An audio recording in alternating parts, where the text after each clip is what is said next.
the billionaire and the twin boys. The aroma of freshly baked bread filled Harrington Bakery, mixing with the scent of gourmet coffee and notes of vanilla.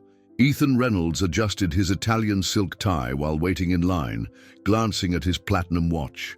Another day, another meeting, another multi-million-dollar acquisition to close before lunch. "The usual, Mr. Reynolds?" asked the attendant with a rehearsed smile. Ethan nodded without making eye contact, his attention fixed on his smartphone. The bakery was his only daily indulgence, located far from his office in the financial district tower. It wasn't the taste that attracted him. Food was just fuel. What he appreciated was the exclusive atmosphere, the select clientele, the comfort of the familiar. "Your almond croissant and espresso, sir," said the attendant, placing the tray on the marble counter. It was then that the small bell above the door chimed, letting in a gust of October air. Ethan wouldn't have noticed if not for the sudden silence that fell over the place. He turned instinctively. Two small boys, perhaps 6 years old, entered timidly. They were identical twins, with disheveled blonde hair framing delicate faces. Their matching t-shirts and pants, once blue, showed obvious signs of dirt and wear. They observed the environment with large, alert eyes, looking even smaller under the elegant chandeliers. Customers exchanged uneasy glances. The manager moved quickly toward the small intruders, but one of the boys was faster. Before anyone could intercept him, he walked directly up to Ethan. "Sir," his voice was clear, with a slight accent that Ethan couldn't identify. "May I ask you something?" Ethan felt the manager's gaze silently asking permission to intervene. He hesitated, intrigued by the confidence in the child's eyes. "What do you want?" he asked, more harshly than intended. The boy didn't back down. Instead, he extended something in his small hands and offered it to Ethan. It was a worn children's shoe, with shoelaces almost disintegrated. "Can we trade shoes for bread?" he asked, without embarrassment or shame. "My brother Lucas is really hungry. We're both hungry." Time seemed to freeze. Ethan felt the weight of all eyes on him, some curious, others visibly uncomfortable with the scene. "Where are your parents?" he asked, leaning slightly. "Dad went away," the boy replied with a simplicity that made the tragedy even more painful. "But I take care of Lucas, and he takes care of me." Ethan felt something strange in his chest, a forgotten sensation.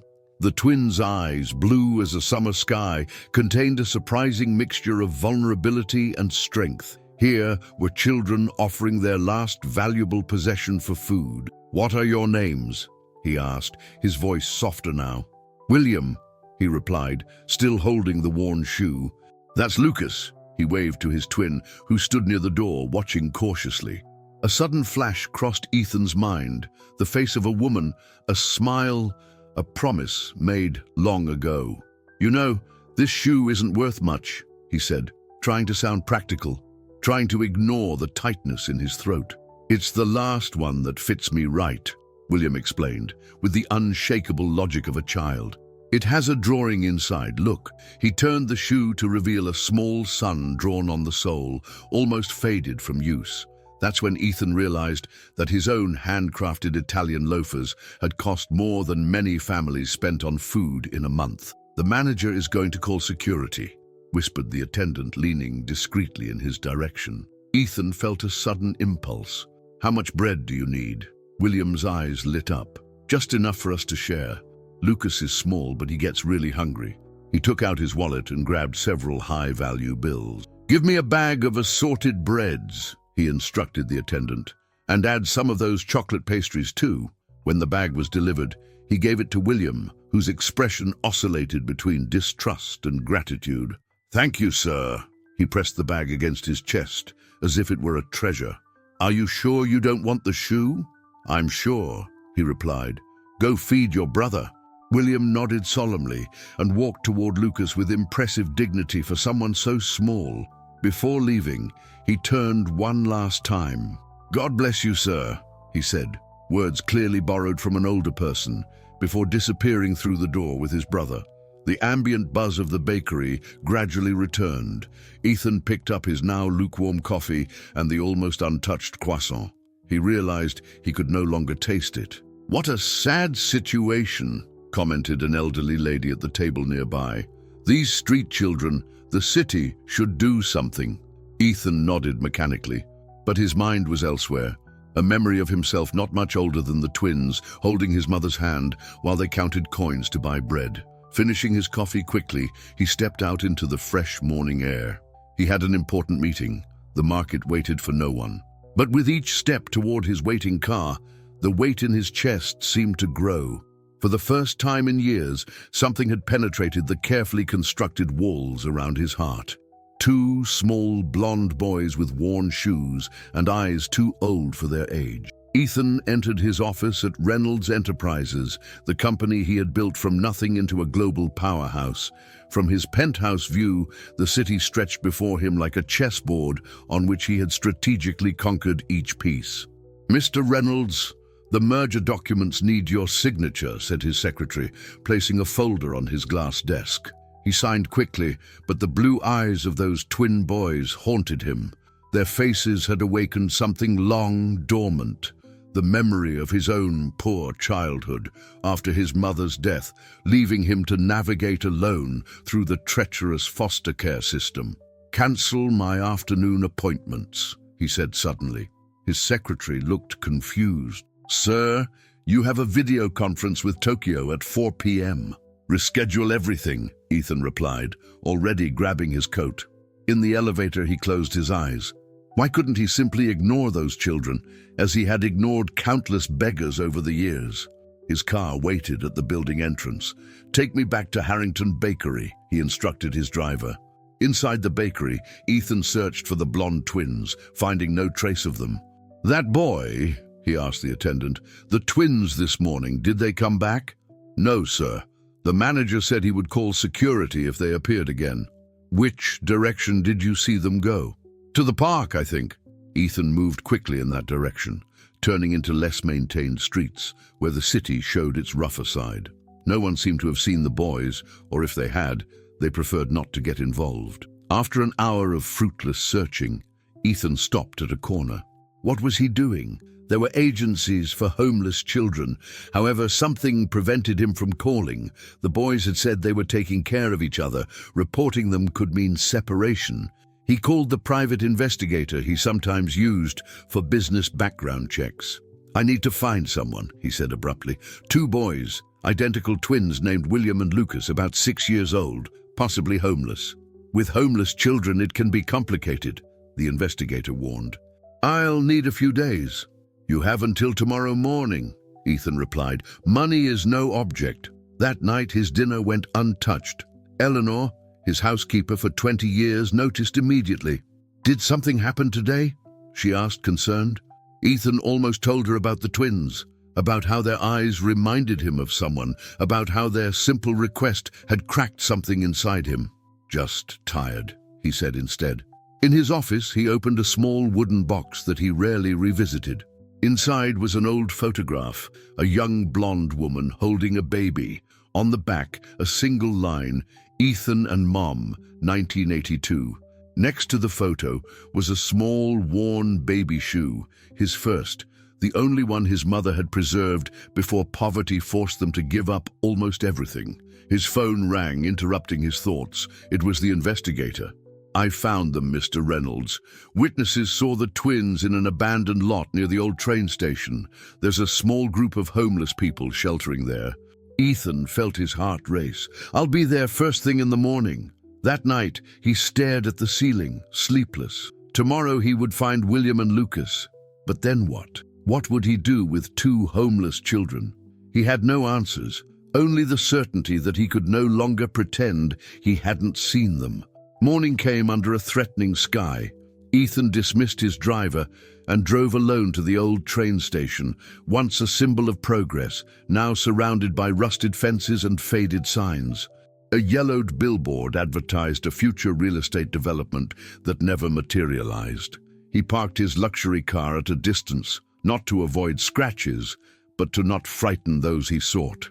The investigator waited on a corner, an ordinary man with sharp eyes. "Good morning, Mr. Reynolds, this way." Ethan followed him through an opening in the fence. The lot was full of debris, weeds, and occasionally abandoned belongings. Makeshift shelters of canvas and cardboard formed a small camp under what was once the main platform. "They're over there," the investigator pointed discreetly. Under a tattered blanket, two small figures slept curled against each other. William was protectively around his brother, even in sleep maintaining his guardian role. "Are there more people around?" Ethan asked, noting the silent stillness. "Most leave early to beg or look for work. Children usually stay behind." Ethan approached slowly. William was the first to wake, his blue eyes instantly alert. He pulled his brother closer instinctively. "Hello, William," Ethan said, stopping a few steps away. The boy studied him suspiciously before recognition lit up his face. "Hi, you're the bread man from the bakery." Lucas opened his sleepy eyes, identical to his brother's but larger, taking up more of his thin, small face. "How did you find us?" William asked, now standing protectively in front of Lucas. "I asked around," Ethan replied simply. "Did you eat last night?" William hesitated. "We saved some bread for today. I'm hungry," Lucas murmured, his voice small. Ethan looked around at their precarious conditions. An empty bakery bag was carefully folded beside them, along with 2 plastic bottles half full of water. "I know a place that serves pancakes," he said. "Do you like pancakes?" Lucas's eyes widened, but William remained cautious. "Why are you doing this?" The question caught Ethan off guard. Why indeed? He himself wasn't sure. "Because no one should go hungry," he finally said, "especially children." William studied his face for a long moment, searching for deception. "Okay," he finally nodded. "We need to take our things." Things was an overstatement for the small bundle he quickly assembled. A tattered blanket, a one-eyed teddy bear, some pieces of clothing, and a broken picture frame. In the car, the twins sat in the back seat, tense and silent. "You need to put on your seatbelts," Ethan said. William helped his brother before fastening his own, moving with the sad familiarity of adult responsibilities. At the restaurant, a familiar place where they wouldn't draw much attention, the waitress led them to a corner table. "You can order whatever you want," Ethan said. "Can I have all of that?" Lucas asked, pointing to a stack of pancakes with wide eyes. "Lucas," William gently scolded, "don't be greedy." "It's okay," Ethan assured. "Order whatever you want." Lucas smiled, revealing a missing front tooth. It transformed him from a tired child into a normal 6-year-old boy. While they waited, Ethan tried to make conversation. "Have you been staying at that place for long?" "Just a few weeks," William replied cautiously. "Before that, we stayed in the park, but it got too cold." "And before the park?" Ethan asked gently. William lowered his eyes. "We used to have a house." The pancakes arrived, stacked with syrup and berries. Lucas attacked his plate enthusiastically, while William ate more slowly, savoring each bite. "You don't need to eat so fast, Lucas," he whispered. "No one's going to take your plate away." Ethan recognized that behavior, the fear that food would disappear before hunger was satisfied. "There will be more if you want," he said gently. William looked up. "Why are you being nice to us?" Ethan considered the question. "Has no one been nice to you before?" The boy's expression darkened. "Some people pretend to be nice at first." The implication hung heavy between them. Ethan felt a mixture of anger and sadness. "I'm not pretending, William. Everyone wants something," he replied, with a bitterness too mature for his 6 years. "What happened to your parents?" Ethan asked, changing the subject. William paused his meal, his eyes losing focus. "Mom got sick. Dad tried to take care of her, but there wasn't enough money for medicine. He worked all the time, but it wasn't enough. Mom went to heaven," Lucas interrupted, his mouth sticky with syrup. William nodded sadly. "After that, Dad changed. He started drinking that stuff that makes people act strange." "Alcohol," Ethan murmured. "Yes. He lost his job, then our house. He promised he would come get us when he found a new place, but..." His voice trailed off. "How long ago?" Ethan asked gently. William shrugged. "Many days. I can't count very well yet. Do you have other relatives? Uncles, grandparents?" "We had Grandma, But she went to heaven too, William replied. Dad said it was just the four of us against the world. The simplicity of his response masked a complex tragedy. Ethan could imagine their father, desperate after losing his wife, succumbing to alcohol, losing everything, perhaps with the best intentions of returning for his children, but never finding his way back. "Do you have children?" William asked suddenly. "No," Ethan replied, surprised by the question. "Why? You seem old enough." Ethan couldn't help a small smile at his frankness. "I guess I never found time, or the right person." "Our mom used to say that children are gifts," William said. "But I think some people don't like gifts." The observation hit him harder than he expected. How many times had he avoided serious relationships, citing his career as priority? "Are you finished?" he asked, noticing their empty plates. Lucas nodded eagerly. "Can we eat more?" "Of course," Ethan said, signaling the waitress, "and maybe afterward we can buy some new clothes for you." William's eyes widened. "New clothes?" "And a hot bath," Ethan added, "if you want." "You're not going to take us to the police afterward?" he asked cautiously. "No, unless you want to." "We don't want to," William said quickly. "They'll separate us. I promised Mom I would always take care of Lucas." Ethan nodded, understanding. "No one will separate you." After their second helping of pancakes, Ethan took them to a department store. The saleswoman looked suspiciously at the disheveled twins, but her professionalism prevailed. William chose practical items: pants, t-shirts, a sturdy coat for Lucas. Ethan added socks, underwear, and pajamas, as well as new shoes. "Can we really keep all this?" William asked, looking smaller than ever behind the pile of bags. "Yes, it's all yours," Ethan confirmed. In the car, Lucas fell asleep immediately, exhausted by the emotional morning and full stomach. William fought to keep his eyes open. "Where are we going now?" he asked sleepily. Ethan hesitated. He hadn't planned beyond this point. Taking them to a hotel seemed impersonal, and returning them to the street was unthinkable. "We're going to my house," he decided. "You can take a bath, rest, and then we'll figure out what comes next." Ethan's mansion was on the outskirts of the city, within a gated community overlooking a lake. When the electronic gate opened, William woke up and nudged his brother. "Lucas, look!" he exclaimed, pointing to the enormous house with manicured gardens. "Do you live in a castle?" Lucas asked, rubbing his sleepy eyes. Ethan smiled. "It's not a castle, just a house too big for one person." Eleanor was waiting at the door, her usually composed expression wavering at the sight of two dirty children getting out of her employer's car. "Mr. Reynolds?" she asked, confused. "Eleanor, these are William and Lucas," Ethan introduced.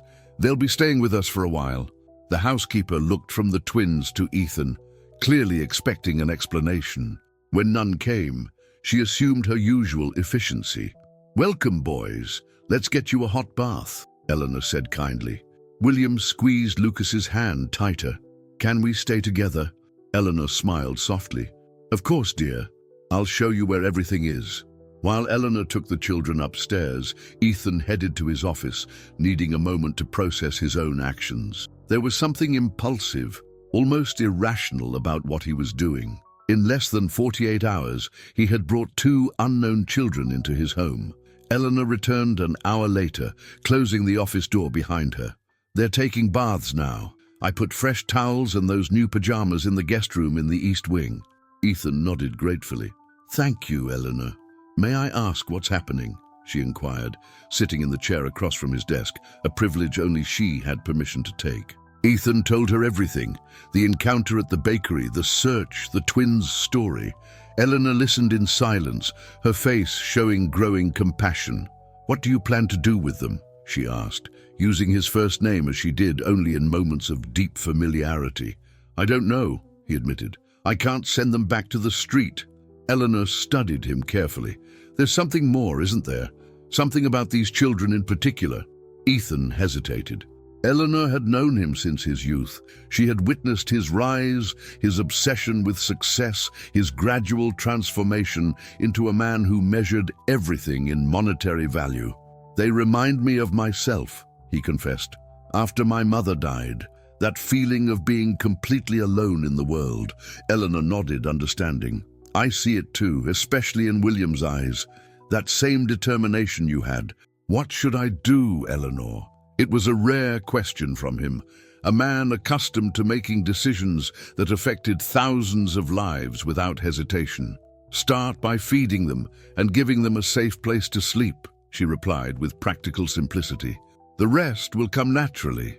When Ethan went upstairs, he found the twins transformed by their bath. Their blonde hair, now clean, shone like gold under the warm light. Both wore new pajamas that seemed too big for their thin bodies. They sat on the king-size bed, looking tiny among the pillows. "This bed is bigger than our whole old house," William commented, bouncing lightly on the mattress. Lucas laughed, jumping higher. "It's soft like clouds." Ethan smiled, leaning against the doorframe. "Did you enjoy the bath?" "The water never got cold," Lucas exclaimed with genuine admiration. The casual comment revealed so much about their previous lives that Ethan felt his throat tighten. "It never will get cold here," he promised. "Can we really sleep in this bed?" William asked, still skeptical about their good fortune. "Of course, this room is yours while you're here." The boy looked around, assessing the luxurious space. "How long are we staying?" It was the question Ethan had been avoiding. "How long would you like to stay?" William looked at his brother. "Can we stay until tomorrow?" "You can stay longer than that," Ethan replied. "But we'll talk about it later. You must be tired now." Lucas was already yawning, his eyelids heavy. William helped him slide under the covers, naturally assuming the caregiver role. "Can I talk to you for a bit before sleeping?" Ethan asked William. The boy hesitated, looking at Lucas, who was almost asleep. "Will he be okay alone?" "We'll leave the door open and be right there on the balcony." The guest room balcony overlooked the illuminated gardens and the lake in the distance. William curled up in a large armchair, looking even smaller under the starry sky. "Your house is really beautiful," he commented. "Thank you," Ethan replied, sitting next to him. "But I didn't always live in a place like this." William looked at him curiously. "Where did you live before?" "When I was about your age, I lived in a tiny apartment with my mother. Sometimes we didn't have enough money for food." The boy's eyes widened. "You were poor, like us." "Yes," he confirmed. "My mother got sick like yours, but I didn't have siblings. When she died, I was alone." "Who took care of you?" he asked softly. "No one, really. I went to an orphanage, then to foster homes. Some were good, others not so much." "You didn't have a father?" "He left before I was born." William processed this silently. "So how did you get rich?" "I worked hard, studied whenever I could, got lucky sometimes, met people who helped me." "Our mum said hard work always pays off," William observed. "But Dad worked hard and we still lost everything." The astute observation impressed him. "Sometimes it's not fair, William. Some people work their whole lives and never get enough. Others are luckier." "Were you lucky?" Ethan considered his path. Sleepless nights, sacrifices, difficult decisions, sometimes ruthless ones, that led him to where he was. "I was lucky at some key moments," he admitted, "but I also made choices. Some I regret now." A month had passed since the twins entered Ethan's life. A month that seemed both an eternity and the blink of an eye. The mansion, once immaculately arranged, now showed signs of children everywhere. Colorful drawings stuck to the refrigerator with magnets, small shoes in the hallway, children's books on coffee tables. Ethan noticed these small changes with a mixture of fascination and nervousness. His house, like his life, had always been organized, predictable, under control. Now there was chaos, noise, and a constant sense of venturing into unknown territory. "Mr. Reynolds," said Mrs. Harper during her weekly visit, "how are you adjusting to daily life with the children?" Ethan adjusted his tie, a nervous habit he never lost. "We're finding our rhythm." Mrs. Harper noted something on her clipboard. "And regarding quality time together, it's essential for building bonds." The question made him uncomfortable. He had provided everything the twins could materially need: clothes, toys, a complete renovation of their room. But quality time. Between business meetings, video calls, and managing his financial empire, he realized this aspect had been largely left to Eleanor. I'll make a greater effort, he promised. After Mrs. Harper left, Ethan cleared his schedule for the rest of the week, something unthinkable just 2 months before, and began planning. If there was one thing Ethan Reynolds excelled at, it was executing plans. The next morning, he surprised the twins at breakfast. "Who wants to go to the zoo today?" Lucas almost fell off his chair with excitement. "Are there elephants there?"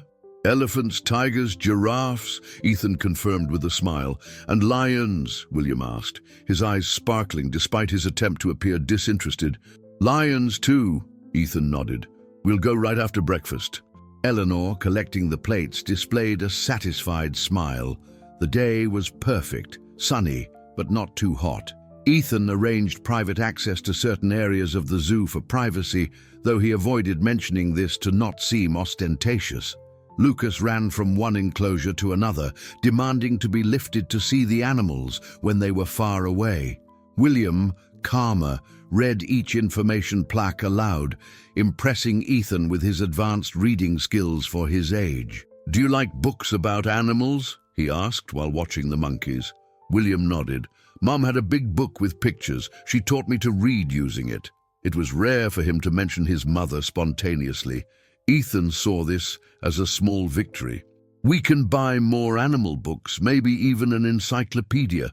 "What's an encyclop..." He struggled with the word. "Encyclopedia," Ethan clarified.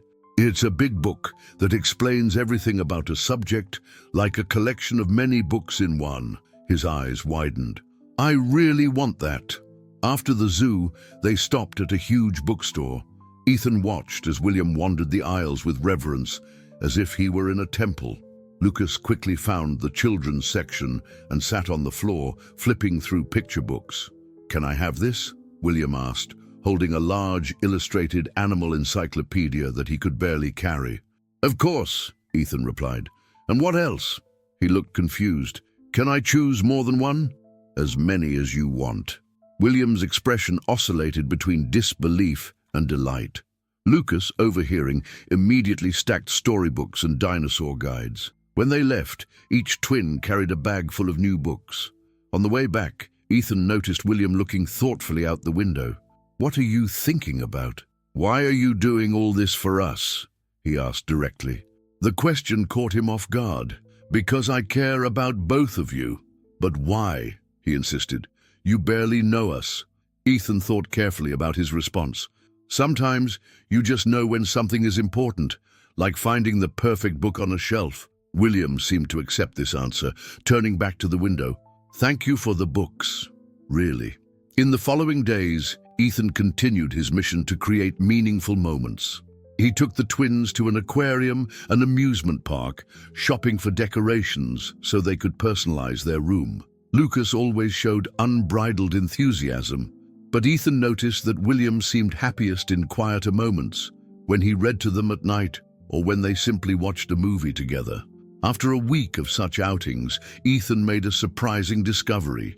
He was genuinely having fun. It wasn't just duty or a way to impress the social worker. There was something deeply satisfying about seeing the world through their eyes. Lucas seeing an elephant for the first time, William's concentration while learning something new. For the first time in decades, Ethan Reynolds wasn't just fulfilling life's obligations, he was living it. One night, while working in his office after the twins had gone to bed, Ethan heard a muffled scream. He ran to their room and found William sitting up in bed, clutching the blankets, breathing heavily. Lucas remained asleep in the single bed on the other side of the room, undisturbed by his brother's nightmare. "William, are you okay?" Ethan asked softly, not wanting to wake Lucas. William blinked, as if trying to separate dream from reality. "I'm fine," he murmured. "Just had a bad dream." Ethan approached and sat on the edge of his bed. "Want to talk about it?" He shook his head. It was just a silly dream. It was clearly a lie. His eyes were still wide with fear, his small body tense. "Want me to stay here until you fall asleep again?" "You don't need to," he replied quickly, lying down again and pulling the blanket up to his chin. "It's over. Good night, Ethan." "Good night, William." He hesitated, not wanting to leave him alone, but respecting his need for space. "I'll be in the hallway if you need me." Instead of returning to his office, Ethan remained in the hallway, unsure. Moments later, Eleanor appeared, wearing a robe over her pajamas. "I heard a scream," she explained. "Was it William?" Ethan nodded. "A nightmare, I think, but he doesn't want to talk about it." Eleanor gave him a reassuring smile. "Let me handle this." She knocked gently and entered the twins' room. Ethan stayed in the hallway, close enough to hear muffled voices, but not the exact words. 20 minutes later, Eleanor came out, closing the door silently. "He's sleeping now," she said. "What happened? What was the nightmare about?" Eleanor hesitated. "It's not my place to say. He'll tell you when he's ready." The next morning, William seemed normal, though slightly shadowed by light circles under his eyes. While Lucas chatted animatedly about the day's plans during breakfast, he ate quietly. "I thought we could have a picnic in the park," Ethan suggested. "It's a nice day." Lucas applauded the idea, but William just shrugged. "Whatever." At the park, while Lucas played on the playground under Eleanor's watchful eye, Ethan found William sitting alone on a bench, watching other parents with their children. "May I sit?" he asked. William moved over, making room. They remained silent for a few minutes, watching the other families. "You know," Ethan began casually, "when I was little, I had nightmares almost every night." William turned to him, surprised. "I dreamed I was in a dark place, calling for my mother, but she never answered," he continued. "It was after she died. I was very afraid of being alone." "What did you do?" William asked softly. "Most of the time, I just cried until I fell asleep again," Ethan admitted. "There was no one to comfort me at the orphanage, but then my first foster mother gave me a trick." "What trick?" "She gave me a small flashlight to keep under my pillow." Ethan smiled at the memory. "She said light scared away nightmares. I'm not sure if it really worked, but I felt safer, like I had a secret power against monsters." William looked at his hands. "My nightmare doesn't have monsters." "No?" He shook his head. "It has Dad. He comes back and takes Lucas away but leaves me behind, says he can only take one of us." Ethan felt his heart tighten. "That won't happen, William." "How do you know?" His blue eyes demanded honesty. "Because I won't let it," he said firmly. "You and Lucas stay together no matter what." William considered his words. "Eleanor said you have fears, too." "Everyone does," Ethan confirmed. "Even rich adults." "Especially rich adults." Ethan smiled slightly. "What are you afraid of?" he asked, truly curious. The question made him pause. It was easy to talk about childhood fears, but his current fears, that seemed like dangerous vulnerability.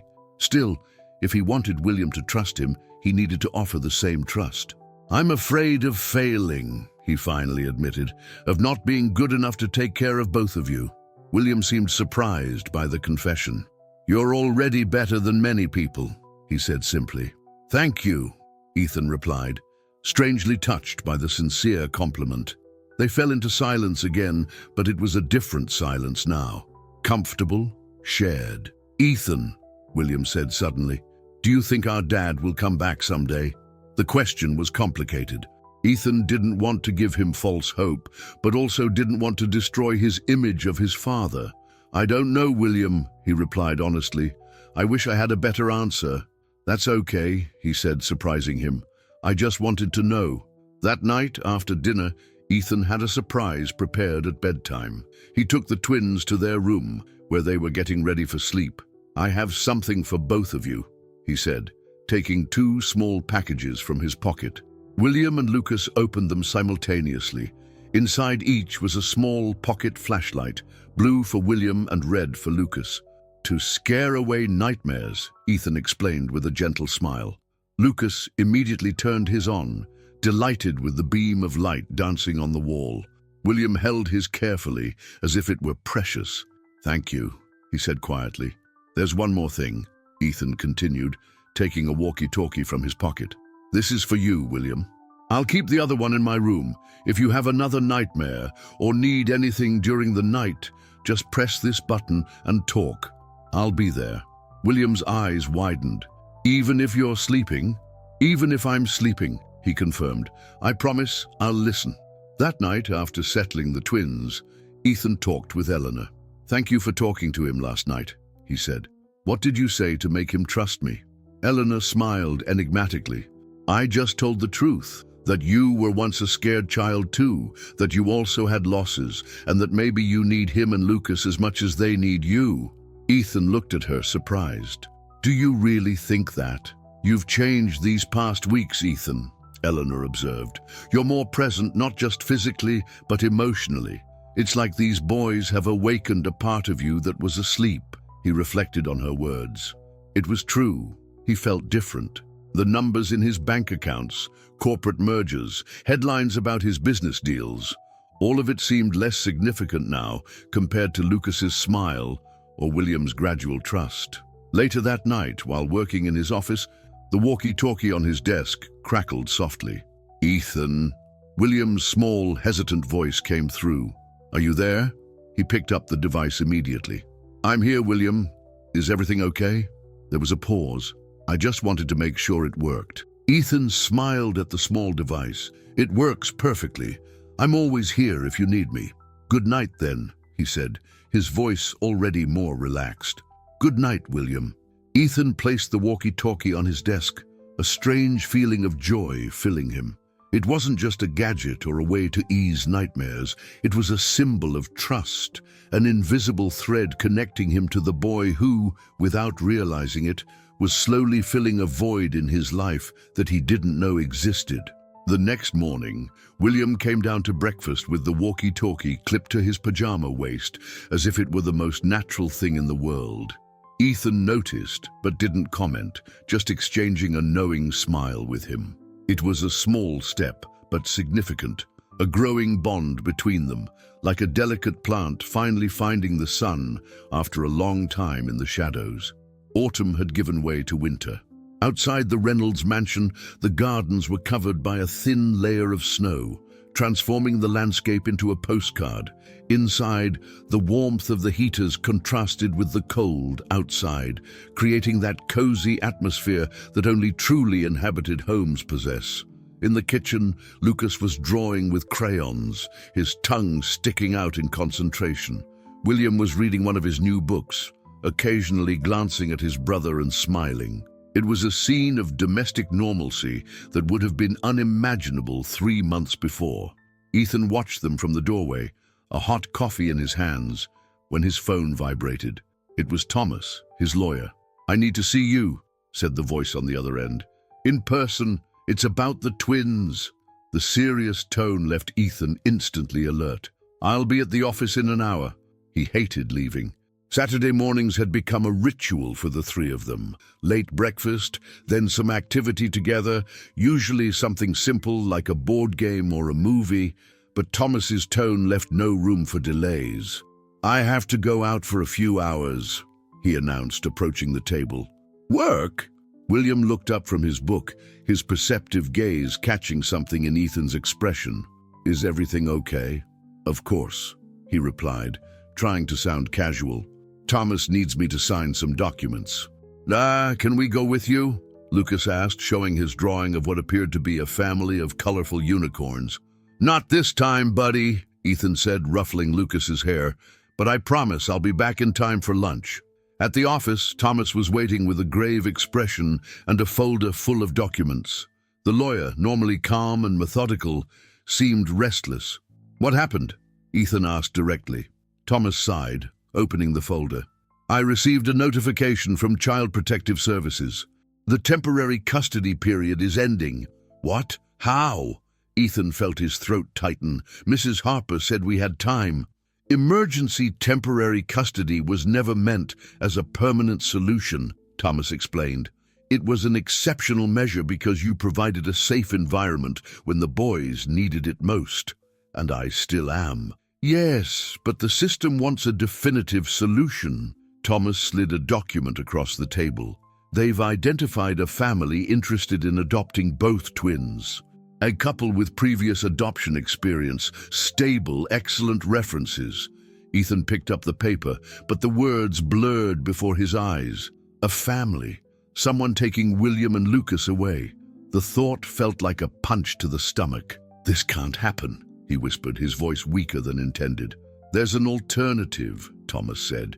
"You could request permanent guardianship or even adoption." The word hung between them, heavy with implications. "Adoption," Ethan repeated, testing the word. "It means you would become their father." "Yes," Thomas confirmed, "legally responsible in every sense." Ethan stood abruptly, walking to the window.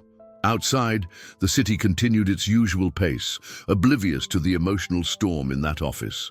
"I'm not sure I'm ready for that, Thomas. You'll need to decide soon," the lawyer replied. "We have a week to respond. If we don't file the paperwork, they'll likely go to this other family." Ethan nodded absently, his mind a chaos of conflicting thoughts. "Thank you, Thomas. I need to think." On the way back, Ethan couldn't concentrate. Father. The word brought images of his own father, or rather, the absence of him. A man who had abandoned his pregnant mother, never appearing to take responsibility. And then there were the fathers in foster homes, some kind, some not, but all eventually returning him to the system. Could he do better? Could he be the kind of father William and Lucas deserved? He arrived home later than planned, finding the twins in the garden with Eleanor, enjoying the fresh snow. Lucas had built what vaguely resembled a snowman, while William was making snow angels. "Look, Ethan," Lucas called when he saw him. "I made a snow unicorn." Ethan forced a smile, approaching. "It's the best snow unicorn I've ever seen." William, however, immediately sensed something was wrong. He stood up, brushing snow off his clothes. "What happened?" he asked, his penetrating blue eyes fixed on Ethan's face. "Nothing to worry about now," Ethan replied. "Let's have lunch. I'm starving." During lunch, he tried to keep the conversation light, but his mind kept returning to Thomas's ultimatum. A week to decide if he wanted to be a father. A week to determine the future of 3 lives. That afternoon, he received a call from Mrs. Harper. "Mr. Reynolds, I hope Thomas spoke with you." "Yes, he informed me about the situation." "I'd like to schedule a visit tomorrow to discuss your options," Mrs. Harper continued, "and also to talk about the Winter family." "Winters? The couple interested in adopting William and Lucas," she explained. "They're wonderful people. He's a university professor, she's a pediatrician. They've already adopted 2 children, both well-adjusted and happy." Ethan felt a wave of irrational jealousy. Of course they would be perfect. A professor and a doctor, probably with a dog and a house with a white picket fence. "Is 10 tomorrow good?" he asked, trying to keep his voice neutral. "Perfect. Until tomorrow, Mr. Reynolds." That night, after putting the twins to bed, Ethan stayed awake in his office, staring at the fireplace. The past months had been the happiest he could remember in years, perhaps decades. The simple acts of reading a bedtime story to Lucas, discussing a book with William, or sharing a meal had brought a joy that no business triumph had ever provided. And now he could lose it all. "Still awake?" came Eleanor's voice, surprising him. She rarely sought him out so late. "Thinking," he replied. Eleanor entered, carrying a tray of hot tea. "Thomas called me, said you might need a conversation." Ethan accepted the cup of tea gratefully. 30 years working for you gives me that kind of intuition." 30 years working for you gives me that kind of intuition, she replied, settling into the armchair opposite him. "Want to talk about it?" He told her about the ultimatum, about the other family, about having a week to decide. "What do you intend to do?" she asked finally. "I don't know," Ethan admitted. "I don't know if I can be what they need." "And what do you think they need?" The question caught him off guard. "A father. Someone who knows what they're doing, someone who won't mess everything up." Eleanor smiled gently. "No father knows what they're doing, Ethan. Everyone is improvising, hoping to do more right than wrong. But these winters seem perfect. Professor, pediatrician, titles don't make fathers," Eleanor observed. "William and Lucas don't need impressive resumes. They need someone who loves them for who they are. What if I don't know how?" The vulnerability in the question surprised even Ethan. "You already know," Eleanor replied simply. "When Lucas has a nightmare, who stays awake telling stories until he sleeps again? When William struggles with reading, who patiently explains to him, "You're already their father, Ethan. The question is whether you want a paper to say so." Her words weighed on him all night. Ethan barely slept, going over the past months, the changes in the house, in his routine, in his heart. Morning came, and Mrs. Harper appeared punctually at 10. She brought more documents and photos of the Winter family, an attractive couple in their 40s, with 2 smiling children in a sunny backyard. "These are Mark and Diana," Mrs. Harper explained. "Mark teaches literature at the State University, and Diana works at a children's hospital. They live in a spacious house about 2 hours from here, in a nice neighborhood with excellent schools." Ethan looked at the photos, feeling a sense of dread. They looked like they stepped out of a life insurance commercial. "How long would the adoption process take?" he asked, hearing emotion creeping into his voice. "For them, relatively quick. They've done this before, have all the necessary certifications." Mrs. Harper hesitated. "If you decide it's best for the boys, we could make the transition in a month, maybe sooner. A month. 4 weeks, and William and Lucas would be out of his life. And if," Ethan began, struggling to form words, "and if I wanted to adopt them?" Mrs. Harper studied him for a moment. "It would be a more complex process. You've never adopted. You're single. Your work history suggests you have little free time." "I've been reducing," he argued, "delegating responsibilities." "That's good, but the court would consider other factors too." Mrs. Harper flipped through some documents. "In your favor, you have financial resources, stability, and an existing bond with the children. Against you, your lack of previous experience with children and your history of unpredictable schedule." Ethan nodded, absorbing the information. "How long?" 6 months to a year, probably, with continued supervision during that period. Their conversation was interrupted by a small noise at the door. Lucas suddenly entered, followed by William, trying to hold him back. "Sorry," William said quickly. "He escaped when Eleanor answered the phone." Mrs. Harper smiled at the twins. "Hello, William, Lucas. How are you today?" "Good," William replied politely, while Lucas approached the table, curious about the papers. "What are those pictures?" he asked, pointing to the Winter family photos. Ethan and Mrs. Harper exchanged tense glances. Before either could answer, William approached and looked at the photos. His perceptive mind connected the dots instantly. "Are those the people who want to take us away?" he asked, his voice small but firm, betraying a touch of dread. "William," Ethan began, "no one has decided anything yet. Will they separate us?" His voice trembled slightly. "No," Mrs. Harper said firmly. "William, I promised you and Lucas would stay together, remember? That promise still stands." Sensing the tension, Lucas approached his brother. "I don't want to go away. I want to stay with Ethan." The simple, direct statement hit Ethan like lightning. Reality struck him completely. This wasn't just about him feeling ready to be a father. It was about 2 children who already saw him as family. "No one is going anywhere today," Ethan said, kneeling to their eye level. "I promise we'll talk about this together, okay?" William nodded, his eyes showing more understanding than any 6-year-old should have. He took Lucas's hand. "Let's let the adults talk." When the children left, a heavy silence filled the room. "This complicates things," Mrs. Harper commented. "On the contrary," Ethan replied. "It simplifies them." After Mrs. Harper left, Ethan spent the rest of the day with the twins, trying to maintain a sense of normalcy while his mind raced. That night, after Lucas was asleep, he found William still awake, sitting by his room's window, looking at the stars. "May I sit with you?" he asked. William nodded, moving over to make room. They looked in silence at the night sky for a few moments. "Are we really going away?" William finally asked. Ethan took a deep breath. "That depends. Partly on you and partly on me." William looked at him with serious eyes. "Do you want us to stay?" That was the central question, wasn't it? Under all the doubts about his ability to be a father, what did he really want? "Yes," he replied, surprised by the certainty in his own voice. "I really want you to stay." "Then why did that woman have pictures of another family?" Ethan searched for the simplest explanation. "Because for you two to stay here permanently, legally, I would have to become your father." Not just someone taking care of you temporarily, but your father forever. William processed this. And you don't want to be our father? The question hit deep. It wasn't a matter of wanting, it was fear. Fear of failing, of not being enough, of repeating the mistakes others had made with him. I'm afraid I won't be good at it, he admitted. Lucas spilled juice on your laptop last week, and you didn't even yell at him, William said calmly. It was an accident, Ethan remembered.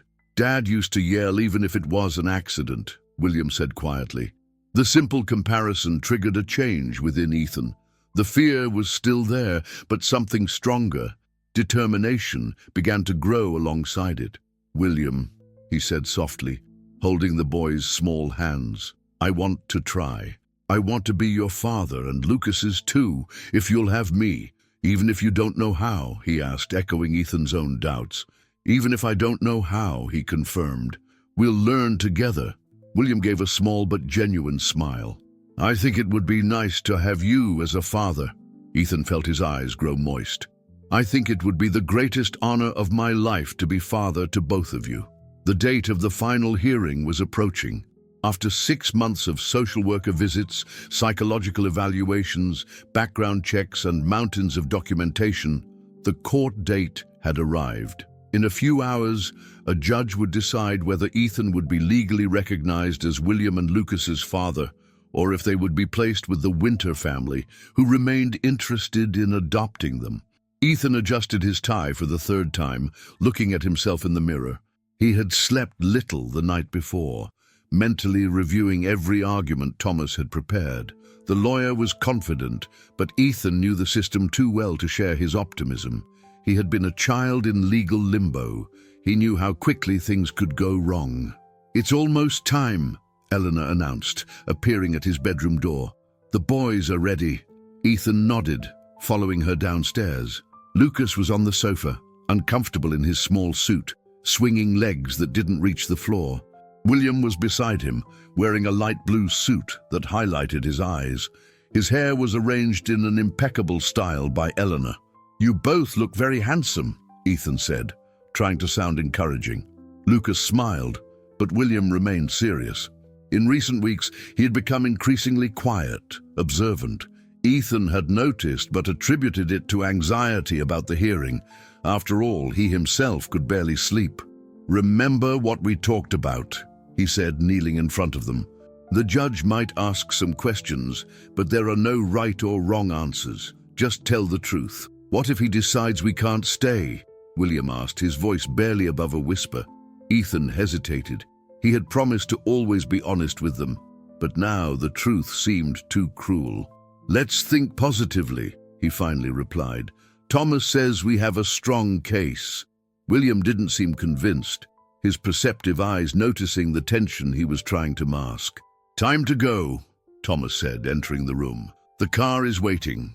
The trip to the courthouse was silent. Sensing the tension, Lucas was unusually quiet, clutching the small stuffed unicorn he never left behind.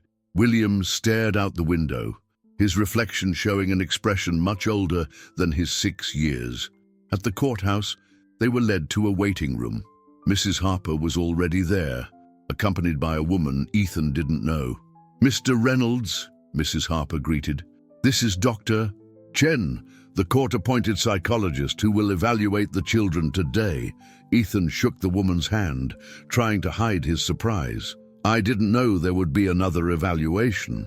It's standard procedure, Mrs. Harper explained. Just a brief conversation to ensure the children feel comfortable with the situation. While Dr. Chen spoke with William and Lucas in a corner of the room, Ethan pulled Mrs. Harper aside. What's happening? Why another last-minute evaluation? Mrs. Harper hesitated. Judge Montgomery is known for being cautious with single adopter cases, especially when other options are available. So you're saying the Winters are still in play? I'm saying the judge will consider all options for the children's best interest, Mrs. Harper replied diplomatically. Ethan looked at William and Lucas, now drawing figures that the psychologist had provided.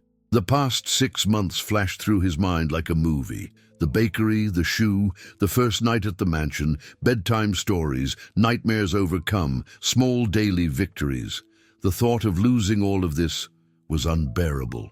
"Mr. Reynolds," Dr. Chen called, "could you give me a few minutes alone with the children?" Ethan nodded reluctantly. "Of course. I'll be right over there." He stepped away, joining Thomas on the other side of the room. "How are we doing?" he asked the lawyer.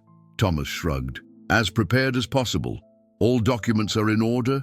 Previous evaluations were positive. We have character witnesses ready to testify that you're suitable as a father, but..." Ethan recognized that tone.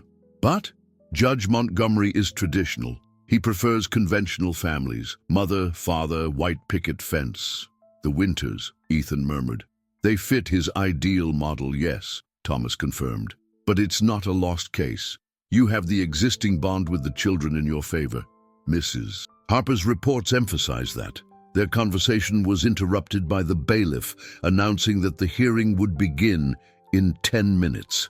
Ethan returned to the twins, noticing that William seemed even more tense. "Everything okay?" he asked, crouching beside him. William nodded without meeting his eyes. "Yes." "William, look at me." He waited until the blue eyes met his. "No matter what happens in there, I want you to know that you two are the best thing that ever happened to me." "I'll never forget that." Something flickered across his face. Fear, perhaps, or understanding.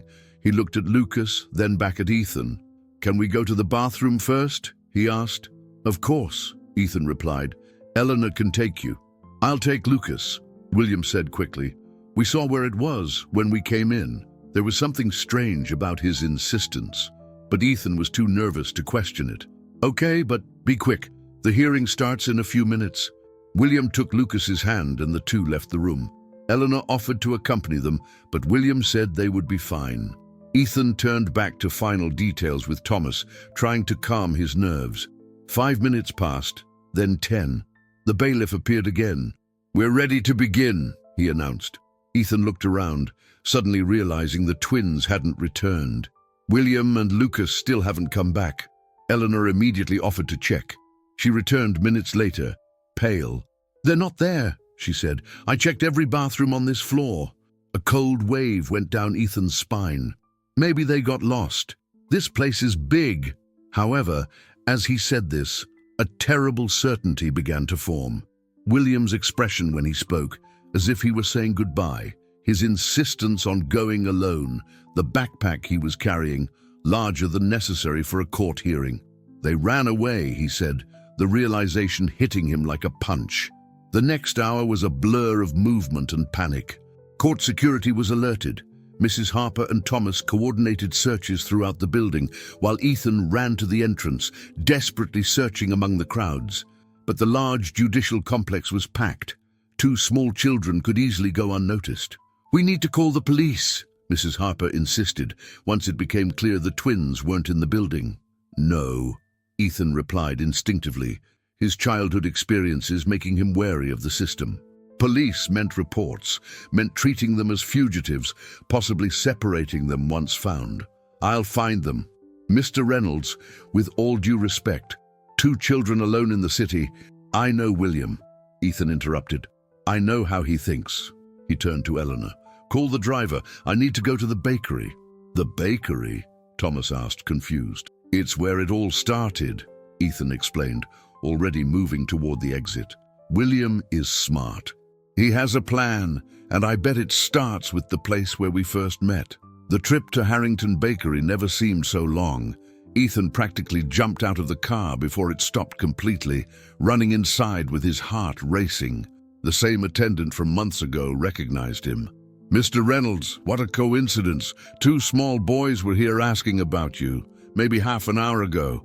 Relief and renewed worry flooded Ethan. A pair of blonde twins. What did they want? The one who spoke asked if I remembered him, said he was looking for a place to stay with his brother. The young man seemed uncomfortable. I said they couldn't stay here, obviously. I suggested they try the church across the street. Ethan thanked him quickly and ran to the church in question. It was an old stone building with heavy wooden doors. Inside, the air was cool and silent, broken only by the echo of his hurried steps. Can I help you?" asked a middle-aged man, probably the pastor. "I'm looking for 2 children," Ethan said, trying to steady his breathing. "Identical twins, William and Lucas, about 6 years old. Have they been here today?" The pastor nodded slowly. "They were, yes. Where are they now?" "They left about 20 minutes ago." The boy who spoke mentioned something about a park where they used to stay. Ethan thanked him and ran back to the car. The park, of course. He was retracing their street life, revisiting places he knew, places where he felt safe before meeting him. The park wasn't far, but every second seemed like an eternity. When they finally arrived, Ethan jumped out of the car and began searching frantically. It was large, with several playgrounds and wooded areas. Eleanor was the first to spot them. "There," she pointed to a distant corner near a large tree. Ethan ran as if his life depended on it. From a distance, he saw the 2 small figures sitting under the tree, Lucas clutching his stuffed unicorn, William with his head down. "William! Lucas!" he shouted, unable to hide the relief in his voice. The twins looked up in unison. Lucas was the first to react, his face lighting up with a smile. "Ethan!" he shouted, standing up and running toward him. Ethan fell to his knees, catching Lucas in his arms, holding him tight as if he feared he might disappear again. Over his shoulder, he saw William approaching slowly, his face a mixture of relief and fear. "William," he said gently, extending an arm toward him while still hugging Lucas. "Come here." He hesitated for a moment before running to him, tears finally escaping from his tightly controlled eyes. Ethan hugged them both, feeling his own face wet. "Why did you run away?" he asked, once he found his voice. "You scared me so much." William pulled back slightly, wiping tears on his sleeve. "We thought they were going to take us away," he explained, "when you talked like you were saying goodbye and that new lady showed up." "Oh, William," Ethan sighed, finally understanding. "I wasn't saying goodbye. I was just nervous about the hearing." "But what if the judge says no?" His voice trembled. "We heard Mrs. Harper talking about the other family. They seem perfect." Ethan held William's small shoulders, looking directly into his eyes. "Listen carefully, William. No matter what happens in that courtroom, no matter what any judge decides, I will never abandon you. Never. I promise with everything I am. You are my family now, and family never gives up on each other." "Promise?" he asked, his eyes searching for any sign of doubt. "I promise," Ethan replied. Lucas, still clinging to Ethan, looked up. "So, can we go home?" The simplicity of his question brought a smile to Ethan's face. "Yes, Lucas. But first we need to go back to the courthouse. We still have a hearing. Will they separate us because we ran away?" William asked, fear returning to his eyes. "No," Ethan assured. "I'll explain everything, but we have to be honest about what happened, okay? No more secrets." William nodded, looking both relieved and embarrassed. Ethan lifted Lucas in his arms, took William's hand firmly, and together they walked back to the car, where Eleanor waited with a calm smile. Returning to the courthouse was tense. Mrs. Harper met them at the entrance, visibly relieved to see the twins safe, but also worried about the implications of their disappearance. "The judge is furious," she whispered to Ethan. "He paused the session, but made it clear this doesn't help your case." "I'll explain everything," Ethan replied. "It was a misunderstanding." Thomas appeared, shuffling his documents nervously. "We're being called. The judge wants everyone immediately." The courtroom seemed larger and more intimidating than Ethan remembered.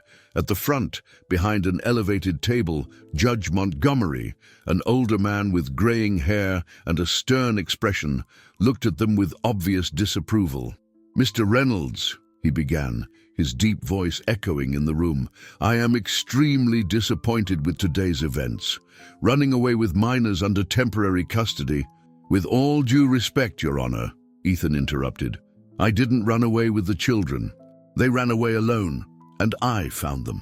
The judge frowned, looking at William and Lucas, who stood close to Ethan, looking small and frightened. "Is this true, children?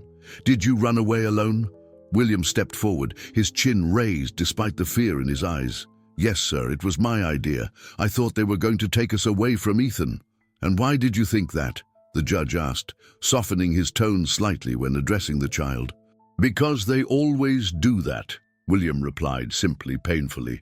Whenever we start to like a place, someone decides we have to leave. A heavy silence fell over the courtroom. The judge observed William for a long moment before sighing. Very well. Let's proceed with the hearing, he decided. Mr. Thomas, you may begin your argument. The next 2 hours were a parade of testimonies, reports, and legal questions. Eleanor spoke about the positive changes she had witnessed in Ethan since the twins' arrival. Mrs. Harper presented her evaluations, highlighting the strong bond they had formed. Dr. Chen described her brief conversation with William and Lucas before they ran away, noting that they genuinely seemed attached to Ethan. Finally, a well-dressed couple was called, the Winters. Ethan saw them in person for the first time. The tall man with wire-rimmed glasses, the attractive woman with a gentle smile. They looked like they belonged in an insurance commercial. Diana Winter spoke calmly about their previous adoption experiences, the room they had already prepared for William and Lucas, and the excellent schools in their area. Mark explained how his flexible schedule as a professor would allow him to be present for the children. With each word, Ethan felt his heart sink. How could he compete with this? A stable, experienced couple with happy adopted children against a workaholic billionaire who barely knew how to make breakfast without help. Judge Montgomery listened attentively, making occasional notes. When the Winters finished, he looked at his papers for a long time. Considering everything I've heard today, he began, and the disturbing events at the beginning of this hearing, I have serious reservations about granting adoption to Mr. Reynolds. Ethan felt like he'd been punched in the stomach. Beside him, William squeezed his hand tightly. The Winters present a traditional, stable family environment with proven adoption experience, the judge continued, while Mr. Reynolds, despite his financial resources and evident affection for the children, has a history of overwork and no experience with children. Lucas began to cry silently. Ethan placed a hand on his shoulder, trying to give comfort he himself didn't feel. Therefore, the judge proceeded, I am inclined to... May I speak? A small but firm voice cut through the room. William. The judge paused, surprised by the interruption. Excuse me, William, Ethan whispered. We have to let the judge finish. But William was already standing, his intense blue eyes fixed on the judge. Please, sir, just 1 minute. Judge Montgomery seemed torn between irritation and curiosity. Finally, he nodded. Very well, young man. What would you like to say? William took a deep breath, glancing quickly at Ethan before returning his gaze to the judge. You said that family has experience, he began, his voice clear despite his nerves. They know how to be parents because they've done it before. That is correct, the judge acknowledged, but they don't know how to be parents to me and Lucas, William continued. They don't know that Lucas can only sleep if the hallway light is on, or that he's afraid of thunder. They don't know that I like to read unicorn books even though I'm older, or that sometimes I have nightmares about our dad never coming back. The courtroom was completely silent, everyone fascinated by the small speaker.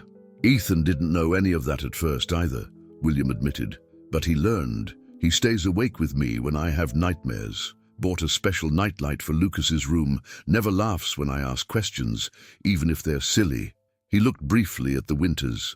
They seem nice, but we've had nice people before.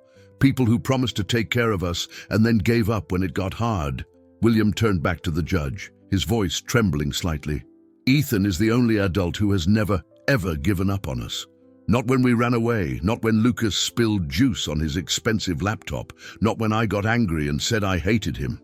A tear rolled down William's cheek, but he continued. Please, Your Honor, don't take us away from the only person who really wants us, no matter how hard it gets. The silence that followed William's words was profound. Ethan realized he was holding his breath. Lucas was motionless, his wide eyes fixed on his brother. Judge Montgomery removed his glasses, rubbing his eyes in a tired gesture. When he looked at William again, his expression had changed. "Thank you for sharing, William," he said gently.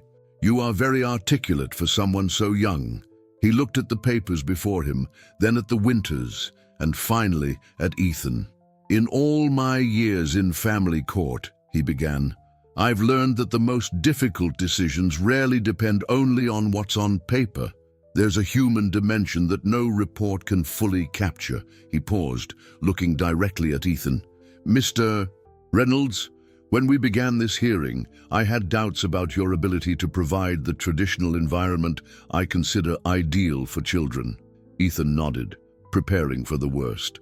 "However," the judge continued, "I am reminded today by the eloquence of a 6-year-old boy that family is not just about traditional structures. It's about connection, commitment, and willingness to persist even when it's difficult." Ethan's heart began to beat fast. "The Winters," the judge said, turning to the couple, "are clearly exceptional candidates who would offer a loving home. However, I cannot ignore the bond already formed between these children and Mr. Reynolds, a bond that, as William eloquently stated, was forged through adversity and built on trust." The judge settled back in his chair, his decision apparent. "Therefore, after careful consideration, I grant Mr. Ethan Reynolds' adoption petition. William and Lucas Reynolds will be legally recognized as his children from this moment forward." The room spun around Ethan. William and Lucas Reynolds, his children, legally, officially, forever. "Your Honor," Diana Winter said, standing from her seat. Ethan prepared for an objection, but what came next surprised everyone. "We would like to withdraw our petition," she said, her husband nodding beside her. "We came here because we wanted to offer a home to children who needed one, but it's clear that William and Lucas have already found theirs." The judge nodded, clearly approving the gesture. "So noted. I wish all of you the best." With a final bang of his gavel, it was over. Ethan fell to his knees, opening his arms, and William and Lucas ran to him, all three converging in a tight embrace in the middle of the courtroom. "Let's go home," Ethan whispered, his voice thick with emotion. "Our home." The trip back was the opposite of the trip there, joyful, noisy, full of plans for the future.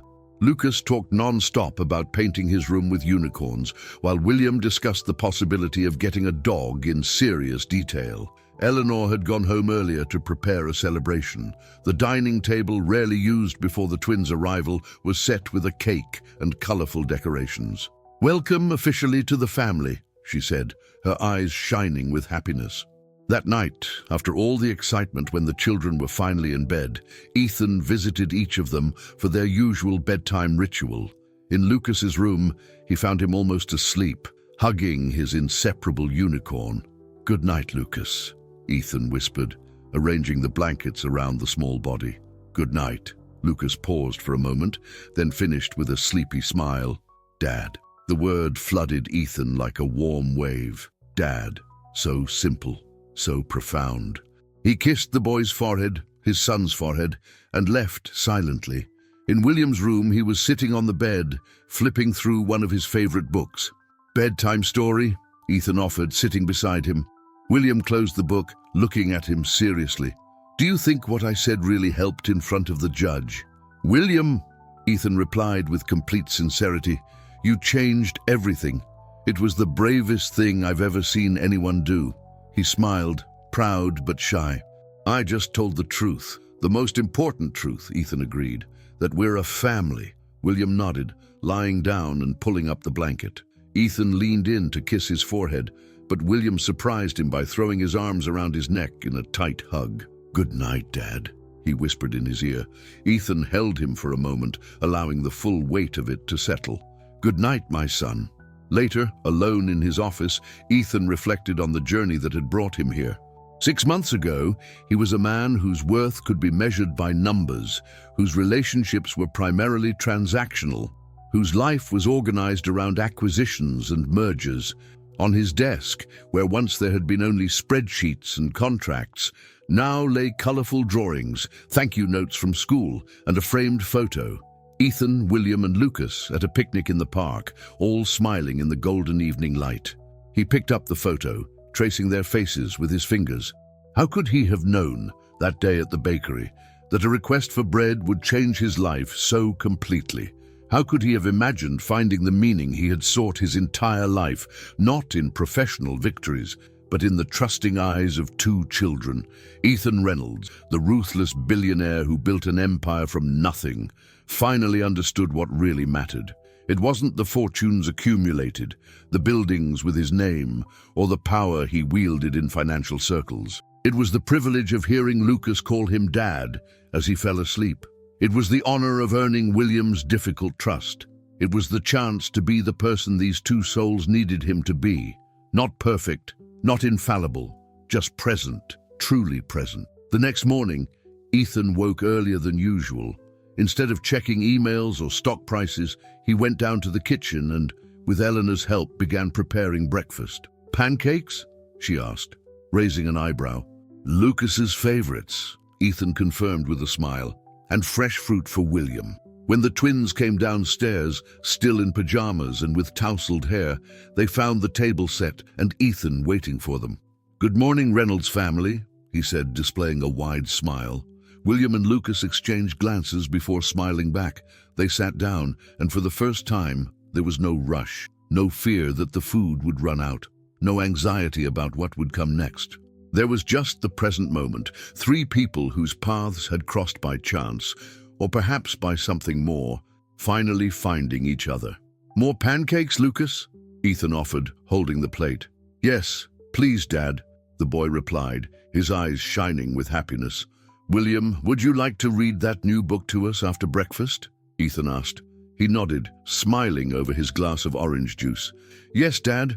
The words still sounded new, wonderful, like precious gifts each time they were spoken. Dad, sons, family. After breakfast, as promised, they gathered in the living room. William read aloud his new book about unicorns, occasionally helping Lucas with difficult words. Ethan simply watched them, amazed at how these two small beings had completely transformed his existence. "Dad, are you listening?" William asked, noticing his distraction. "Sorry, son," Ethan said. "I was just thinking about how lucky I am." Lucas climbed into his lap. "We're lucky too," he said, with the simple wisdom of children. "We have you and Eleanor in this big house, and we don't sleep outside anymore. And we'll always be together," William added, more a statement than a question. "Right? Always," Ethan confirmed, pulling him into the hug. "That's what families do." Later that afternoon, Thomas called with news about finalizing the adoption paperwork. While Ethan spoke with him, he noticed William sitting quietly in a corner of his office, drawing something. "What are you working on?" he asked after ending the call. William approached somewhat shyly and handed him the paper. It was a drawing of three stick figures holding hands in front of what looked like a big house. William, Lucas, and Dad were labeled in careful handwriting. "It's for your office," he explained, "so when you're working, you can remember us." Ethan felt a lump in his throat. "I could never forget you, William, not for a second." He hesitated and then asked the question that was clearly on his mind. "Will our other dad come back someday?" Ethan knelt to his level. "I don't know, son. But if he does, we'll deal with it together. Your memories of him are important, and I'll never try to replace that. But you're our real dad now, right?" he insisted. "Yes," Ethan assured, "in every way that matters." William nodded, satisfied. "I'll tell Lucas we should call you Dad all the time now, not just sometimes." As he skipped away, Ethan carefully pinned the drawing to his wall, right next to his financial projections and company reports. The contrast couldn't be more stark or more perfect. That night, after the twins were asleep, Ethan sat with Eleanor on the back patio, watching the stars. "I never imagined this life," he admitted. "Not once in all my plans." Eleanor smiled knowingly. "The best things are rarely planned, Ethan. I'm stepping back from daily company operations," he said suddenly. "Thomas is drawing up the paperwork. I'll remain as chairman, but delegate most responsibilities to the executive team." "And what will Ethan Reynolds do with his time?" Eleanor asked, though she already knew the answer. "Be a father," he replied simply.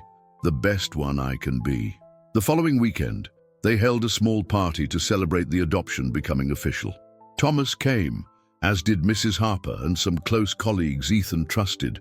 The house was decorated with balloons and streamers, and Eleanor outdid herself with a castle-shaped cake because we live in one, according to Lucas. During the celebration, Ethan noticed William standing alone by the window, watching everyone with a thoughtful expression.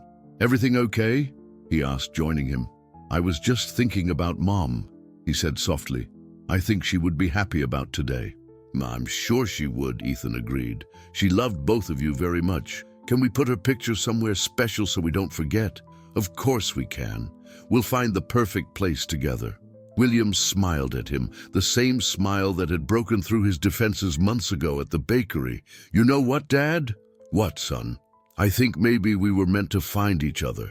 With those words, William returned to the party, leaving Ethan marveling at the wisdom that sometimes came from the most unexpected sources. Days turned into weeks, and weeks into months. The Reynolds family established routines that felt as natural as breathing. School drop-offs and pickups, weekend outings, bedtime stories, and Sunday pancakes became the anchors around which their lives revolved.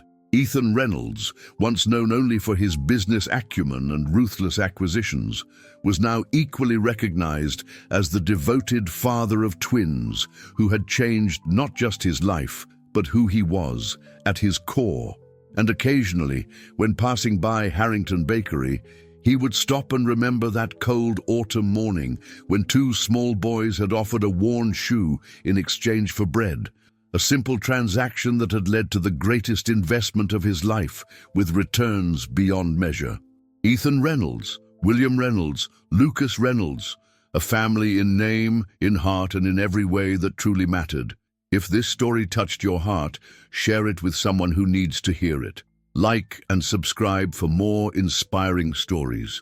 Remember, sometimes the simplest encounters can change our lives forever.